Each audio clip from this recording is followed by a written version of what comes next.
Welcome to episode 5 of Blitz Bloom. My name is Tanya Henderson, and I'll be your host. My guest today is TJ Lee III, and if you've watched the BC Lions over the last decade, you've felt his presence whether you realized it or not. TJ is going into his 12th CFL season, all with the BC Lions. Over 140 career games, more than 600 defensive tackles, and 29 interceptions. But numbers don't tell the full story. He's been the steady one, the reliable one, the player coaches trust and teammates lean on through change, turnover, and time. However, at the end of the 2024 season, the Lions made a bold decision to move on from him. TJ entered the following season unsigned on the outside of the league he's given so much to. That's where the plot thickens. In September of 2025, halfway through the CFL season, TJ re-signed with the Lions. And when he returned, something shifted. The defense had a different energy, a different cohesion, a different belief. TJ is a CFL veteran, a leader, and a father, someone whose presence shapes rooms, not just plays. This conversation isn't about what he's accomplished. It's about what football has asked of him and how he's carried it. It's about what it means to stay steady when the ground moves. TJ, welcome to Blitz and Bloom. Wow, that's great. Thank you. Thank you. Happy to be here. That gave me chills hearing you talk about that because, having lived it, and, prevailed through it all and stayed steady, like you said, through it all, So that gave me chills. Thank you. You're welcome. It's only the truth. Mm. Well, I'm so glad you're here. When I was planning out my guests for my first season, I knew you were the non-negotiable first guest. And I want to start somewhere super simple. When people say TJ Lee, the football player, what part of you gets erased in that sentence? But words have so much power to me, and I feel like we're in a culture where a lot of words are just used, popularized, and that doesn't sit well with me. And when describing me, and the person says TJ Lee, the football player, it's like a little bite. It makes me like tick a little bit, like because I'm so much more. I'm a father. My lifelong dream was to be a father. Like I remember being with my friend at 14 years old, maybe younger, writing kids' names in our phones and talking about that. So that's my thing, and everything that comes along with that, all the responsibilities, all the things I've learned with that, that's huge. But also, there's just so much more. I call myself the mover and the leader of children. So I help children from all walks of life. I inspire children. I work with children. I don't want any child to be left behind. I feel like there's a space for every kid.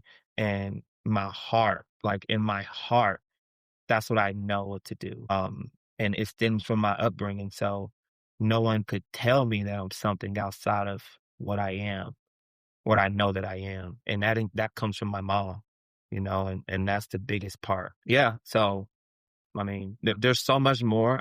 I can go on, but I really can. It really just starts with being human. I think that's important. And, understanding that I'm flawed as well. Cause I always, and that's why I kind of, when I get praised, I always just fall back on my humanity, on my flaws. Cause it's like, I'm not this person. I don't want to be I want to be a role model. You know what I mean? I just want to be a person that's doing the best they can. And I don't really want the credit for it. That's very on brand for you. Mhm. Do you think that a lot of football players do feel like they're painted quite one-dimensional by the media, by fans, by social media? Absolutely. Absolutely. Cause there's a lot of narratives, swirling, and you could get caught in that and you can get caught in the identity. I also coach, high school track, middle school basketball, and you start seeing in early ages, like they form this identity to that one sport that they're playing, I'm so and so the basketball player, and it's just like So if that doesn't work, that's caught up in your identity. So if it doesn't work for you, then you're just, you're lost. You feel lost, and you feel like you failed, and so I'm here to instill hope in all of those kids, through sports that think they're just tied to one identity because that's what they do. And so that's kind of my mission is to teach life skills through sports because that's literally how I made it through. Was that something you learned when you were younger, that you were not just one dimensional and to like not put yourself into that box of TJ the football player? Or was that something that took you later on in your career to learn? I learned that not like as I reflected, I kind of learned like my third year in the CFL, like reflected on my life, and I was like, I was really I prescribed to an identity of just being a football player, and it just caught me. It made me start wanting to help others as I kind of try to figure out, what else I am outside of football because I felt like I had to show for like other people, like more, instead of just being genuinely who I am and use my strengths and, you know, develop something new. So, You talking about versions of yourself, obviously, we all see on social media, it's heavily publicized and produced is, the sides of people when things are going really well in football. But, and then we also see, I guess, the sides of people that show up visually when football's not going well. But what version of you shows up when football isn't going well internally? Internally, the version of me, honestly, I just make sure I'm making myself proud and make sure I'm making my family proud. And I never really get caught up in the narrative of who I am out in the world because I mean, it comes in and it comes out. So who I am in the world is not really tied into who I am internally or who I am at home, you know. Um, and I try to separate the two. And the fact that I have separated the two kind of gives me peace outside of all the noise swirling around me. And I know there's a lot of narrative swirling around me, but if I can have peace, then I could override that. If I have peace in my work ethic and me staying the course and training with my family and realizing how truly blessed I am outside of, this persona that's been built up, on me and all these expectations that's been built up on me and all the narrative swirling around me, then I know that I'll be happy. And I'm not a people pleaser. And if anything, I'm just want to be me. I just want to be accepted for being myself unconditionally. And that's tough in the sport of football. So it's almost like your superpower is just constantly showing up with like integrity and honesty and just being exactly who you are and like aligned with how you want to live your life. For sure. And it's pouring into other people. You know, I think that's what really got me back into the league. It was just the teammates. It was the locker room.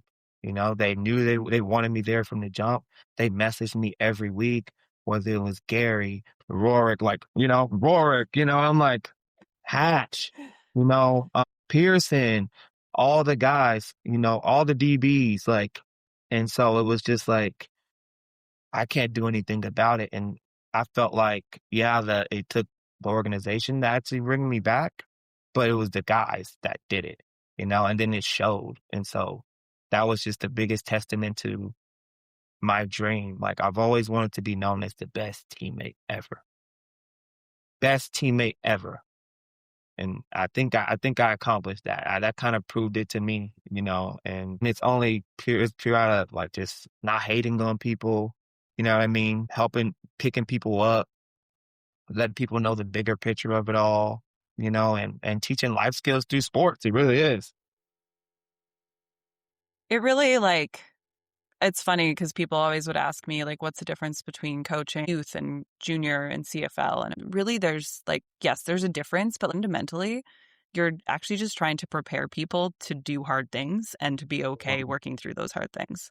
It really Like is. it can be an 8-year-old child or a 32-year-old adult, and it's the same process, just in a different lens, in a different space. Yes, I agree. And love is shown so differently, at all ages, and like to shorten it up, I'm just giving my teammates love, and love in ways that they never had it, whether it's like communication styles, understanding their communication styles, and helping others understand each other so we can obviously work towards the ultimate goal. Do you think you're talking about how all the players are we need TJ. We want him back. Do you think that it's with your time in the league and talking to players from other teams, do you think it's a common occurrence where players have, I guess you could say, a little bit more sway in a certain person being welcomed or asked back to the room versus just management making those decisions? I think it depends on who, I think it's always subjective. Even when you talk contracts, it's subjective. It doesn't matter.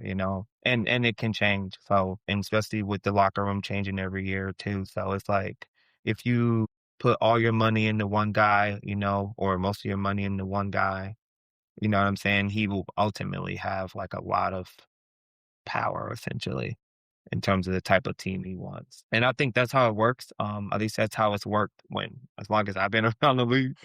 Um, At the end of the day, it's almost more like it can be a little bit of a collective decision as much as, upper management is the one signing the papers and all of that. There is that overlap and that energy, I guess, that comes from other spaces to make those decisions. yeah. And for me, I see it differently, right? I see it as it should be all about production, you know? It should be about production because, I mean, you could, yeah, it should just be about production. When you say production, what specifically do you mean by that? Production by what you do on the field, how you impact others, how you affect the overall team. Are you an asset or a liability? It's as simple as that,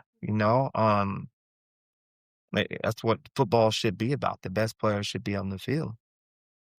And Yeah. when I started feeling that is, when I get a lot of pushback or when I want to push back, and I'm very stubborn and against the grain and unorthodox and all those things. And I pride myself in that. And if I go in any other direction, then I won't be playing into my strengths or playing my cards properly.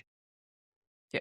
That makes sense. I like that you touched on, obviously, there's the numbers part of it and like the statistics, but it is also how you show up and how you contribute outside of that. That is equally at sometimes, if not more important.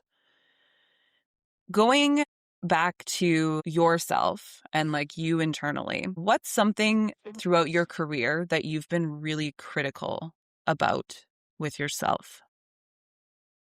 Doubt, very critical about doubt.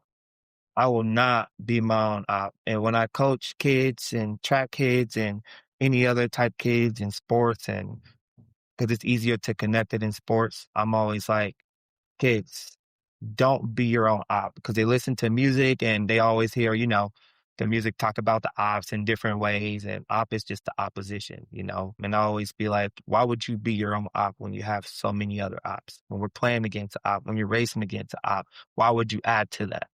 After all the work that you put in, why would you doubt yourself and become your own op? That's only going to hold you back. And the best way to do it is to preach it, by example. So when doubt comes to my doorstep, and it does because I'm human, I make sure I have coping skills in place, to tell myself, to remind myself to not be my own op.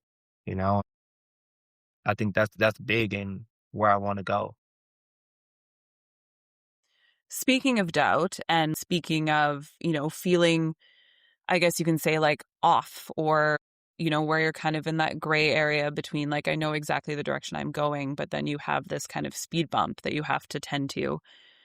Have you ever felt like admitting you were mentally off wasn't an option because of your role as a leader? No, I'm a vulnerable leader. I'm a vulnerable leader. I don't want to know. If I don't know, I'm gonna tell you I don't know. So I don't know where I'm going. I didn't know my career was gonna be this long. I don't know what I'm gonna do next. I don't know, but nobody does. And I don't want to be fake enough to act like I know everything. I want to be open enough to receive different ways that I've never imagined. Why if I have this certain direction and that I think I'm going and another opportunity presents itself, then I'll be blind to see it. So I just want to be open minded. Yeah, I want decisions to be hard. I want, and I just ask God to give me the strength to handle the decisions, to handle difficult decisions. But I welcome everything, I want the hard route. I don't want the easy route. Like, I'm inviting of it. I invite it. So I don't know. I think that was like one of the biggest things that I always appreciated you is you never pretended or like put the facade forward of I'm always okay, everything's peachy, everything's good, and exactly how you actually worded it, saying you were a vulnerable leader. I think that is a great description of who you are as a leader. And I think I saw a lot of guys, especially, they would come in and it's like there's kind of that tough guy mentality of got to like zip it up and like be like that. And over the years, I saw certain guys who came in like that kind of soften and open up because they Hmm. had spent so much time around you. And that was so powerful to see. And I think another player this past year who kind of spoke to something similar in the media was VA when they were kind of on that little slide and he came out and said, I've lost my confidence. Uh-huh. And the amount of people that were like, no one should ever say that. No leader should ever say that. A quarterback should never do that. What is wrong with him? That was one of the most like that statement gave me chills, knowing VA, but also just for someone in that position to have the ability to be that vulnerable to say that statement, I think is such a big thing. And you very much exist in that same space. And I just think it's Mhm. so valuable and so refreshing. Yeah, I think it's, predictable rhetoric when someone says something that people aren't used to hearing in sports, that everybody just, say things that everybody else says, once again, you just hop on a gravy train of like things that, no leader should ever say that, or he's washed, or he's done, and it's just like, okay, but that's far from the truth. That's just words. So the action, kind of speaks for themselves. And um in my way of doing it, yeah, I can present doubt and all those things, but I will always look on the bright side. And that's the part of not being my own op. While I might say I don't know, I'm very much confident, and I'm very much positive and optimistic of the outcome. And that comes into not being your own op. I think that's what turns it into a weapon. Yep. If you're just constantly not knowing, then it's okay, but maybe you need to know. But like you being like, I cannot know, but I can also be confident that I'm taking action to go in a direction, whether or not it's the direction, it's at least I will know if it's the direction or the wrong direction, and then I can redirect if needed. Yeah. And at the simplest form, it's progressive. It's progressive, regardless of the direction. It's let's progress. Let's take steps forward. And that's just where I come from. Yeah, I respect that. It's so nice to see. And I know a lot of conversations I've had with people about what are the guys like? What is it? They're all like, and I'm like, no, these people, these humans, because they're not just Mhm. football players, are so much more. And that was one of the biggest driving factors behind me starting this podcast was just, I want to scream from the rooftops about people like you and VA and Rourke and all the Mhm. amazing players that I've met over the years. And it's just, there's so much more to all of you than just the guy people see on the TV screen. I know something that was a theme that I witnessed a lot with my time in the CFL, and I know me and you had conversations about it on and off. How do you balance self-preservation in this league with integrity? Mm. That's a good question. It all goes back to peace for me. Um, and I think I create different environments where I'm able to like step away within the sport to kind of get peace of mind. I always keep in mind that aspect because that's the most aspect of the sport to me. I've always used to say because I used to live in Blaine, and travel every day. Um, I always said that like I bring my protective bubble, so I create this bubble in Blaine, Washington where everybody's feeding positivity, love, you know. they barely know I'm a football player in that whole community, until we started getting out. And then I come and get it like in integrity. I come into BC and you're heavily judged. It's the locker room. You're heavily judged, critiqued. Um, you might get a pass caught and so then so many different things that that force field just get beat up on. And then so you need a way to recharge it, you know. And I do that by creating my space within like to develop to make sure I have that peace of mind, so just taking minutes away, sitting in my car a lot, um, listening to stuff that has nothing to do with football, podcast-wise, um, and that kinda keeps me refreshed because it also reminds me that I'm something more outside of football. But also, that which leads me to what I also tell players, like, having that common denominator is having something that's gonna be there no matter what. And for me, that's been my wife. That's my confidence, and so the fact that I have a common denominator, I don't give a damn. I don't care. You can let go of me right now. I know that I'm loved. I know I have a sense of unconditional love backing me up and support backing me up. And that's the number one thing that keeps me just on point. So no matter what happens at the end of the day, I know I have somebody to go down with if my career goes down in flames. So I think that's a big part, and I can go on about that. And I generally talk to players about that, like, the first thing I do when I notice, like, there may be an identity, like, little issue within a player. It's just like, "Hey, man, do you have a common denominator? Something that stays the same when if football were to go away?" And a lot of people think it's a job and it's this and that, and it's really someone to support you. Or it's a new set of eyes, you know? And it's a new perspective. A lot of people think they need this, and that, but really, you just need a new set of eyes.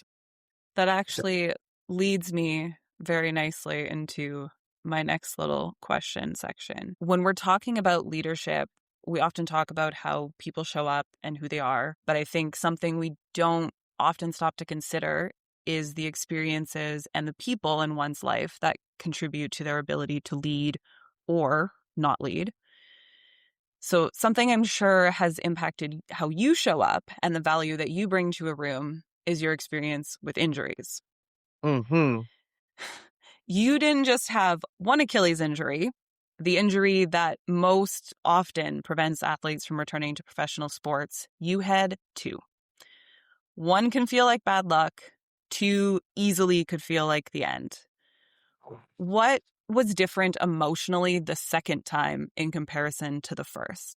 I had more confidence on the second one, and, yeah, I've always felt like the underdog. I've always felt like everything's against me, everyone's against me, so that just kinda brought me back to how I grew up? The lights are no longer shining on me, and that's great. That's what I love the most because that shows me who's there with me, who Mhm. loves me unconditionally, and it's not like I'm fighting for any other love, and I really have to soul search, like, what am I fighting for? Who am I doing it for? When I know that it's for myself and I know why I'm doing it, then I'm able to attack it better, and I had all the tools. I had the team. And the team, I make everything work for me, and I had a good team. I had a good sports psychologist that I met going on a run, and I never stopped during my runs. I met him I don't remember, I was in blank. I don't stop when I run because once you stop, I just think it's over.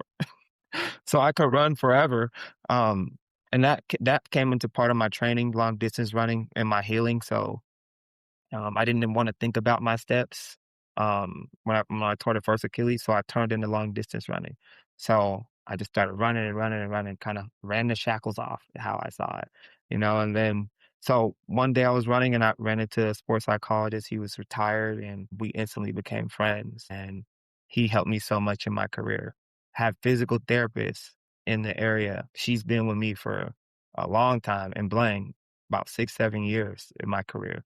So she helped rebuild my body every year. It wasn't just physical therapy, it was mental therapy. She brought articles in and we talked about the importance of words. And while people may talk to me and be like, oh, blah, blah, blah. And it's like, okay, that's a normal word that people assimilate to, but that's a word that I can't prescribe to because it can beat down. It could diminish my career if I let it. Why don't people use productive instead of old? Because they're both factual. Mm, If I say, why am I old? You're gonna be like, oh, you're football old. Oh, okay. I'm football productive too, you yeah. know? And so when people say old and they reference me, I reframe it into productive in my own head. So I'm able to answer the question from using the word productive, you know? And I know that people may be using it for eyes or, attention, but I don't have to subscribe to those things. I hope I answered your question. I went all over the place. No, you nailed it. It actually, I'm going to add that into this question is, do you think the sports world puts too much negative stock on the impact of injuries and age on athletes? Yes, yes, because people seem to think like if you get one injury that it's just all over. And I remember that in college, and I remember that just in the pros, like it's over. But like all you're doing is just like it's just when you get sick, you do the necessary things to heal yourself. You know what I mean? When you get in physical therapy, I love physical. I've been in physical therapy for about 10 years year round. Year round. It doesn't matter. It's a lifestyle. So when you're able to rebuild your broken parts and work on your deficiencies, you're not just healing that, you're becoming a better person all the way around in terms of like your whole body is getting better. I've never done so much core for an Achilles, so now I have the strongest core I've ever had. From the second Achilles, I ended up doing backflips and, like ended up doing things I never dreamed of while I'm still quote unquote old. And it's like, oh, wow. And that's another thing. You're able to see what people say about you and then what you're actually doing and saying about yourself, and it's like, oh, okay, that really affirms that you're not what they're telling you you are.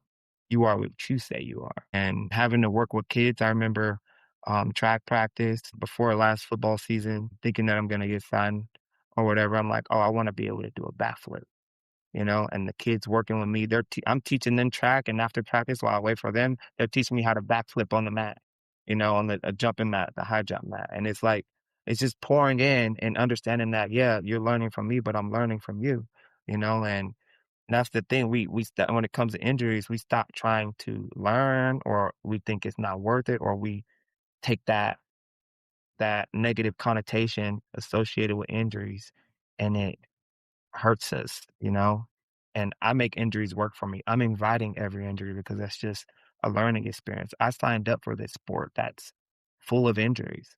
So why would I act surprised when I get one? Like, handle it and move forward. There's something to come from it. There's a lesson from it.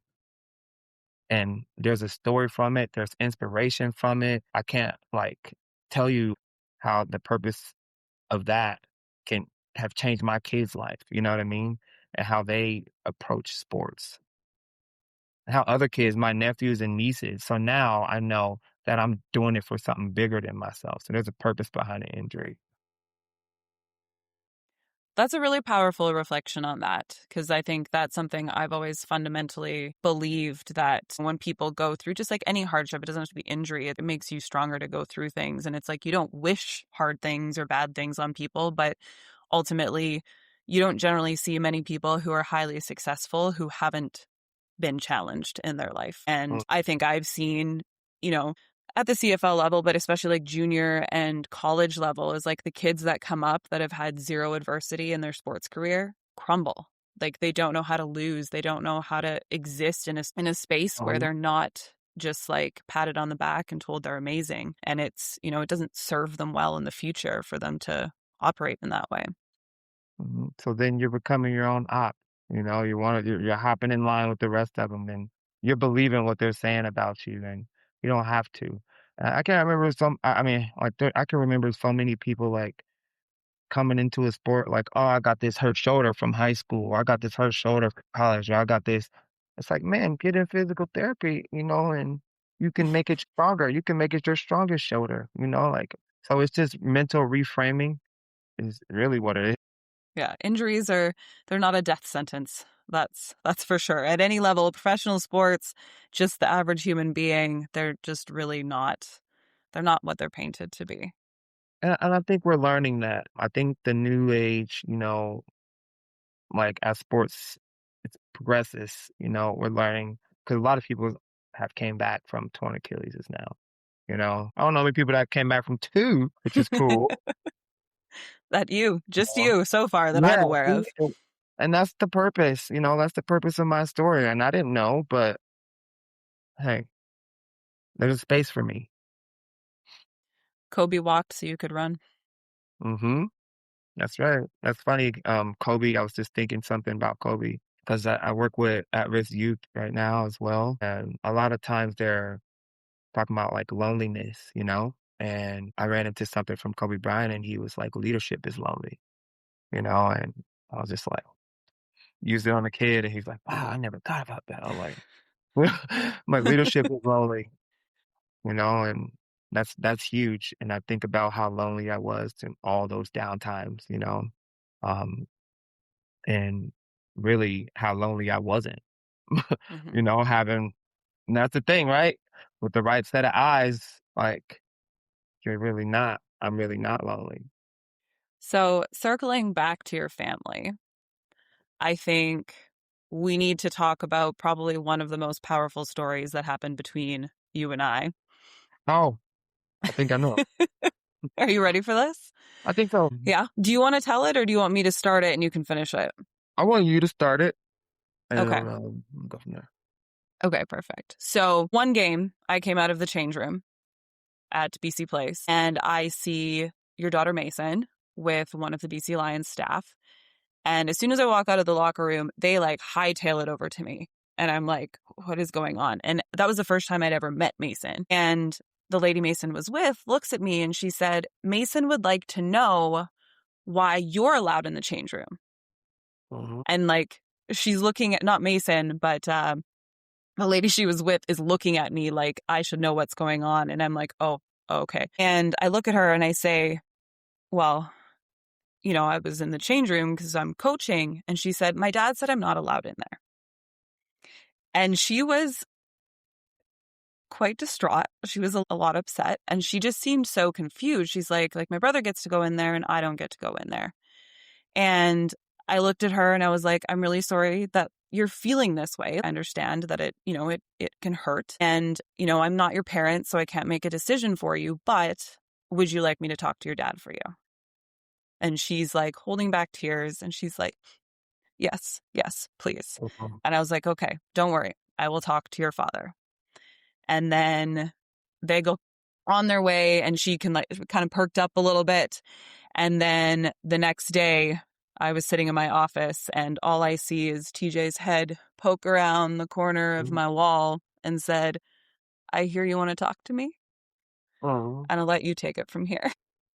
Yeah, and we basically just kind of talked about why and what kind of led me to feel that way and kind of not allow that open space for my daughter. And it really just opened my eyes up in a big way. And it felt like I was limiting her.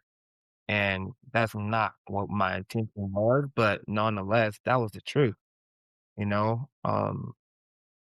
I understand why, but I still think there should be a place for it, as a place for her to come in, especially if everyone else could come in.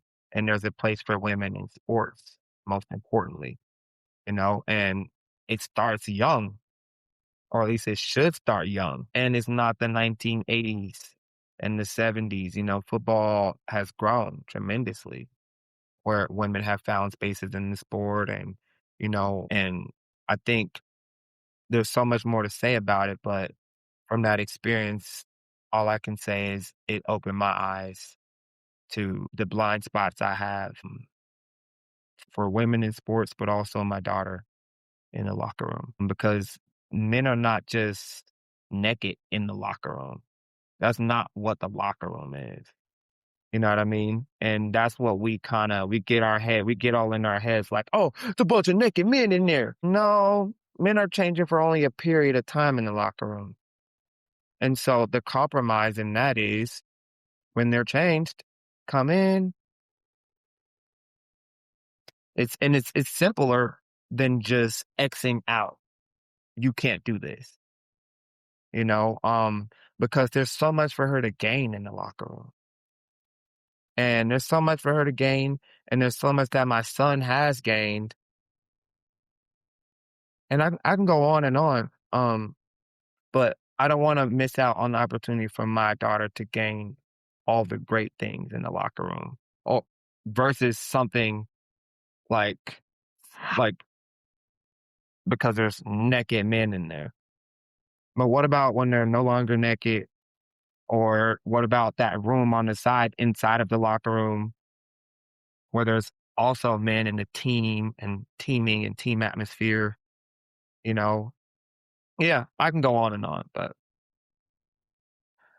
so that was the blind spot that I apologized for, and we talked about it and we talked through it, and I understood, even though the popular consensus around the locker room is swirling just around that. Oh, don't let women come in here. It's a man's locker room. Yeah. It's interesting that like a locker room holds so much power. Like it's like this fortress of secrets and fear and danger is like kind of how a locker room has like weirdly been painted to women on the outside. Because I know like I obviously dealt with that and like when to go in and like people being upset and people being like it's not a big deal, like it's just there's a lot going on. But I very much applaud you for like recognizing that different perspective and seeing, like I remember saying to you, because you were like, I'm protecting her, like I really felt like I was protecting her, and I was like, I can see and I can understand that, but I was like, what do you feel like you need to protect her from? And if you need to protect her from that many things in the locker room, then maybe there's a bigger problem. That's right. Absolutely. And there should be awareness. There should be a certain awareness in the locker room of different things anyways, whether there's women in there or not, you know? And that's another thing. Like, I mean, I think when you think of a winning team and a winning organization and community and all that stuff, I mean, it's inviting, you know? It's focused on good things and has good values and, and I think as we progress, that's kind of what we need to look at instead of the negatives. Like, there's so much to gain from the locker room, like so much fun being had, so much teaming and communicating and just so much laughter and cheering and picking up. And I think that is essential to a great team, but also in molding kids and kids in the locker room. I think that's a cool little segment where kids come in the locker room, and see how it affects their lives. I mean, I'll never forget that like following game, seeing the picture of you walking down the tunnel with her. Like I remember sitting in my change room and like just crying, Um, happy um, tears, because it was so like heartwarming, and it was such a statement, not just for her knowing how that's going to impact her life, but also a statement for like females in football and females in sports in general of like support. And like those seemingly little things make a really big impact on us. And I know I talked to a lot of people about it after. And after that in the change room, was everyone had come in and we were waiting for Coach Rick to start talking, and he's about to start talking, and Mason sees Lucky across the change room and she's mhm, trying to get his attention. She's like, Lucky, Lucky. And you're like, Mason, like Coach is going to talk. And she's like, mhm, no, no, no, Lucky. She's like, I want mhm, to talk to my friends. And I was like, that's just such a cool moment that she has that opportunity and also just has so much confidence to be like, no, I actually don't care that the head coach is talking. I have a mhm, friend over there and I want to speak to them. mhm, and that's a testament to who Lucky is, and help making my kids feel comfortable enough, right? And that's another thing, like, there's so many other things for my kid and people for my kids to look up to. So many great people, so many great role models. And as a player, my kid has access to that. Why would I cut off her access? And for you being a great advocate for her, like she looks up to you because of that, and that's you standing in your purpose, right? Being a barrier breaker and, just opening doors for women in sports in so many different ways. So the fact that you are an advocate for her impacts her now. You know what I mean? And having her voice and choice be heard. Yeah. She's such a great, I guess, like testament to like me existing in that league and me being a part of it. Is I think that's when people ask me, what was your highlight? And honestly, that was the moment, was just recognizing how much impact I can have and how much me just having one conversation with someone can then snowball, because you're not the only one with a daughter. There's Mhm, other players with daughters, and it's like, well, if TJ handles this differently and he's a leader, like, how is that going to impact everyone else as well? So it has so much power, and it's has nothing to do with football, but at the same time, it has everything to do with football. mhm. Sure does. Now, going back to the sport, obviously, I'm all about sunshines and rainbows and talking about positive things, but I also think bringing awareness to things that are maybe less than ideal is really important, because if we want growth and we want change and we want progression, we also need to talk about the things that are a little bit uncomfortable and the things that we don't really love. And I want to start with, after 11 seasons going into your 12th season, how has your understanding of the CFL changed from when you first arrived to now? Mm. Well, I didn't know much about the CFL going into the CFL. But when I got there, I realized how much it was just full of legends, full of a lot of great players. But there was so much room for the sport to grow, and just seeing it grow, in the Canadian talent alone, that's been remarkable to see. Player representation, being a player rep, seeing how guys fight, during collective bargaining, I think is one of the marquee things, especially in protecting the player's voice and kind of just having the player kind of hold more power. The players hold more power and make more money and protect themselves at the same time. Um, I think those are the biggest things, biggest changes I've seen. If you could change one thing about how the CFL treats its players without burning the whole thing down, because that's always what people want to do, but it's not productive, what would that be? What would you want to change? Um, I could change one thing. Hmm. Let's see. I would money. Like, I mean, seriously, I have to go with the money because we are really sacrificing our livelihoods, our lives, our heads, it would have to be money, and the money kind of allows for us to be able to do more things, and take care of our families and have some kind of longevity, financial longevity, you know, because a lot of times, or in the CFL, it's not retire and get to sit on the couch. You know what I mean? It was not one of those things. And and that's why I've never been in a rush to retire. It's like, what, what does retire mean? Like, and that's another when I'm able to be real with that, and oh yeah, I'm retiring, yo. I'm going to go work still. That's just how I see it.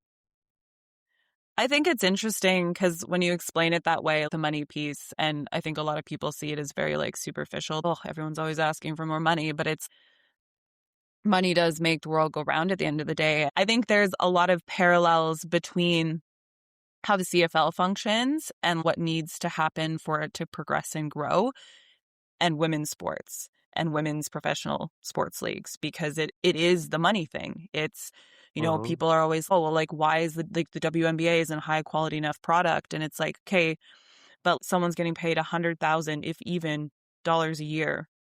How do you expect them to put out a product like LeBron James, who's getting tens of millions per year? When it comes down to it, you're investing in a product.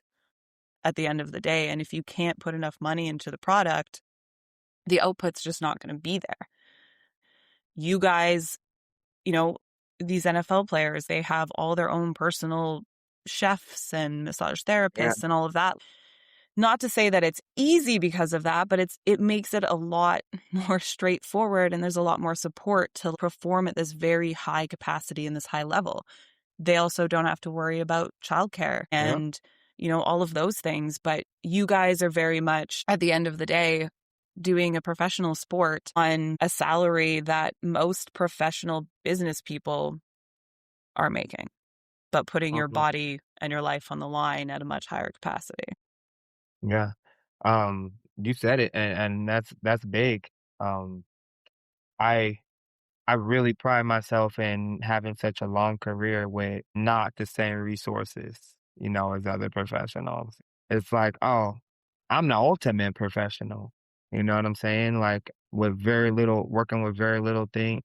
I'm under so much different, not distractions, but I have a job, and other job and a wife and kids to pay for and to support and all that stuff. But I don't have the money to not work so that I could train, pay Hmm. for a high price trainer or have the luxuries of a professional athlete. You know what I'm saying? So that I could continuously show up. So the fact that I have continuously showed up everything that I've just using everything that I have, which has been very little. Like I don't even buy gym memberships. Like it's like no, you know, um, no. I'll create my gym. I'll use what I got.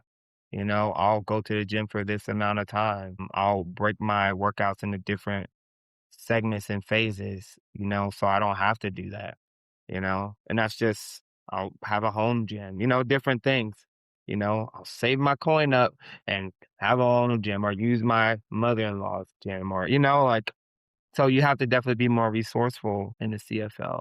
And so money, I got to keep it real. Money, money, money. So what? And try to, if it was somebody else's situation in the situation, they'll understand.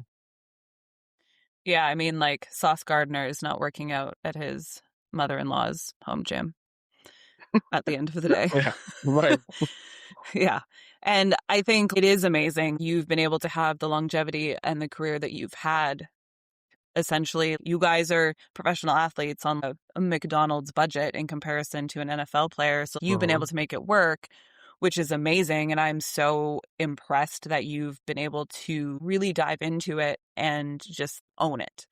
But the reality is not everyone has that same mindset as you and the Mhm. same capabilities and the same support system. So to expect that just because you can do it doesn't mean that everyone can expect everyone else to do it. That's true. So going into your 12th season, and obviously you're going to be playing for many more. I mean, GP's still in the league. You're still in the league. What part of you is already grieving the end of football, though, while you're still playing? It's not promised and knowing that, this is, I want to be a part of my kids' life so much more. And I have such a good support system and my kids, my daughter, I want you to live your dream. She has the emotional intelligence enough to tell me that and really mean it. I think that's important in me doing that. And my wife telling me, like, you have the rest of your life to not play football. Hmm. And I'm just like, wow. So yeah, it's like I want to walk away, but it's like selfishly, I want to get, I want to end on my terms when I feel like it's over, and I want a championship. I want a tour. I want to, and there's things that I still want out of the sport. And while I understand that every off season gets harder, because it really does, there's so much to uncover. There's so much to cement life skills to cement in my kids as I train on this journey and as they start the beginning of their sports journeys and long distance running journey. We ran a 5K Christmas. It was nice to see my kids do that and push through Yeah, push through the thresholds and stuff, and that was so cool to see, and then talk about it after, but yeah, when you talk about that, just doing all I can, just squeezing the juice out of this sport, and, like, one of my head mentor, Wally, tells me, "Don't be in a rush to retire," and I feel like I lived up, to what his model, you know? He said, "Just stay as long as you can, don't be in a rush to start something else." And while everybody is not everybody, well, while, it may seem like I'm getting pushed out or was trying to get pushed out, I'm happy that I fought stubbornly, and for a deserving chance to end on my terms, you know. And so, yeah, with that being said, I'm gonna squeeze everything out um of this journey, and I would like to say this would be my last year. So I'm approaching it like so. So maximizing those moments, starting with the training, maximizing the training with my kids, and those memories. This is my last off season in my brain, Hmm. and everybody says treat it like it's your last. But when you really know it's your last, you're gonna maximize like you never have before. A lot of non-negotiables going on, in my head when it comes to training. So, spending time on the field longer after practices or after games at different locations, in the locker room, just really just taking it all in so that I know when I'm done, I'm done. Because I've had so many friends retire early throughout my career and hit me up like, hey, T, how can I get back in? And, I have the answer because I don't know. Like I told you, I don't know.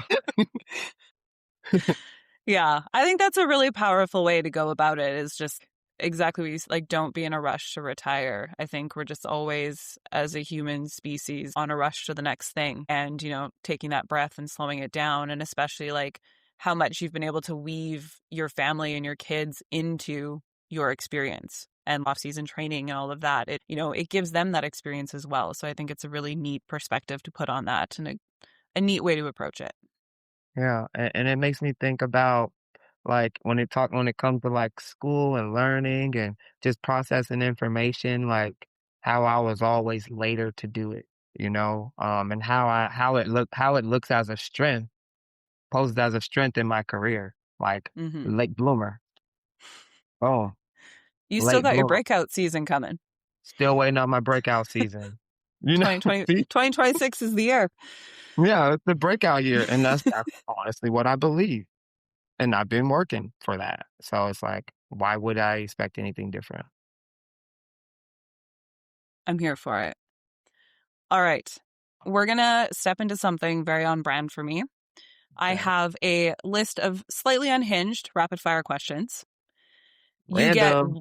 yeah, exactly. I had this for you. You get one sentence or less. And the most important rule is no explaining, no justifying, first answer only. Okay. Ready? I'm not sure. What part of football do you secretly hate? Flights. What question are you tired of being asked by the media? I'm getting called old. What's your toxic football trait? Mm, Laughter? Laughing? What's the pettiest thing that's ever fueled a great performance? Yo, mama talk. So don't explain What's your most delusional football thought that you fully believed at that time?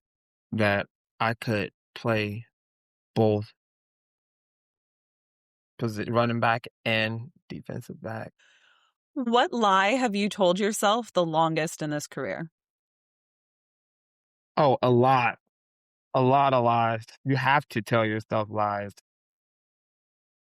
What's a mistake you're actually grateful for now?